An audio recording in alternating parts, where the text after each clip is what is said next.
and in Northern Ireland, and also in Scotland. But now, let's listen for the minute's silence.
Silence on this day of reflection, 5 years on.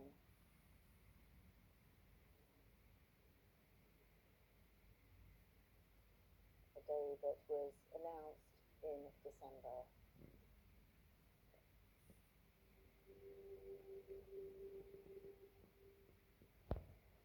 So now what we're seeing are long-stemmed carnations The flowers to float in the land that bridge into the River Thames, following the minute's silence on this day of reflection, which was announced by the Culture Secretary back in December, Lisa Nandy, who said that these events would be organised locally so that people could mark this occasion in the way that they felt most appropriate.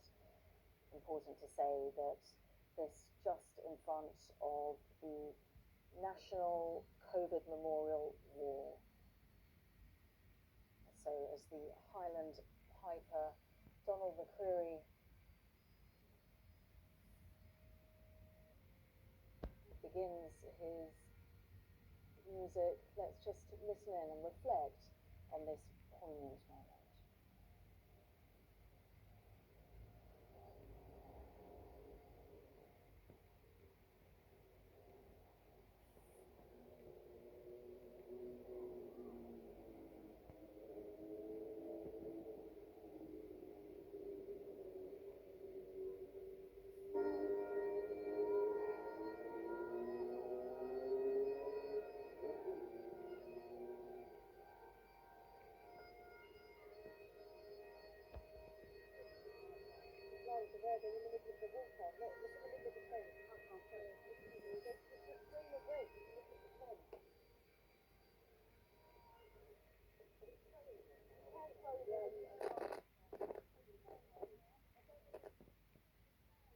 Just hearing there Donald McCreary, the Highland Piper, playing as the carnations are cast into the River Thames following that minute's silence on this day of reflection as we monitor the situation. This is just in front of the National COVID Memorial Wall, 500-metre long wall along the south bank of the River Thames, just facing the Palace of Westminster. Nearly 250,000 hearts along that wall as people reflect, families of the bereaved following that minute's silence today. This was organised locally so that people, Lisa Nandy, the Culture Secretary, wanted this to reflect the needs of all of those who continue to grieve, who continue to be impacted by that COVID pandemic that turned the world upside down.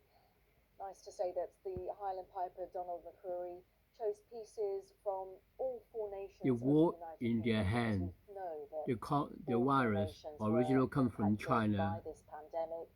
The war in their hand. Impacted by this pandemic that took so many people's lives. Those lives reflected on the wall there. Those hearts with names of the deceased on them, and the bereaved families want this to be a permanent reminder somewhere where people can go and grieve and also a permanent reminder of the impact of government decisions made just opposite on the other side of the Thames in the Palace of Westminster. These are moments that are reflected across the country, and my colleague Nikki Schiller has been just monitoring all of this for us. Nikki, it's been incredibly emotional, you've got to say. It is very moving, isn't it? You can see that the people are still gathered there with those long-stemmed red carnations to throw into the River Thames. I think it's worth reminding that this annual day is a recommendation that was made by the UK Commission on COVID commemoration. The chairwoman, Baroness Morgan, you'll know her as a politician, Nicky Morgan, she said it is right that as a country we take the time to remember the COVID-19 pandemic, to reflect on what happened, remember those whose lives were impacted in so many ways, and honour those who tragically lost their lives. She said that today is an opportunity for communities to come together to reflect and commemorate their loved ones, and that is what we're seeing all around the country. We've seen the pictures in London, but we know there is a big event taking place at the National Memorial Arboretum in Staffordshire, that focusing on the NHS and the role that it played, the critical role played, as we know, during the COVID pandemic by the doctors, the nurses, but also all of those other people, Kasia, that work in the NHS, the cleaners and everybody, and the people who supported the patients. And these are the pictures that we're now getting in from the National Memorial Arboretum in Staffordshire, where there is a special service taking place today. Let's have a listen in to some of the service that is taking place in Staffordshire. Flashes of what once was, like abandoned coral beds.